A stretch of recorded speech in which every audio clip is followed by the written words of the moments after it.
এমন সব নেতা ফেতারে আপনারা মনে করেন যে ভালো ভালো পদ দিয়ে থুয়ে দিয়েছেন, মনে করেন যে তাদের কোনো যোগ্যতা নাই, সোতামুজ বোঝে রাস্তায় বসে মানুষের ওই যোগ্যতাই নাই।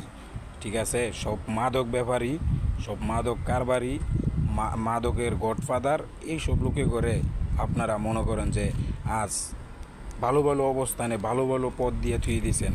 তারা মানুষের সামনে যে কিভাবে কথা কইব ওই যোগ্যতাই রাখতে পারে না। ঠিক আছে, একটা মানুষের সঙ্গে যে কিভাবে আলাপ আলোচনা করতে হইব, শিক্ষকের সাথে যে কিভাবে কথা কইতে হইব ওইটার কোনো ইয়েই বোঝে না, তাদেরকে আপনারা পদ দিয়ে থুয়ে দিয়েছেন। ঠিক আছে, তো আজকে শুধু খালি জয় বাংলা আর জয় বঙ্গবন্ধু বলতে পারলে মনে করেন যে ভালো ভালো পদ পাওয়া যায়।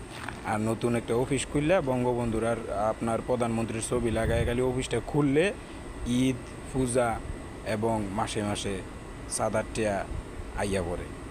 ডয়ের ভিতরে অস্ত্র রাখলেও কোনো সমস্যা হয় না।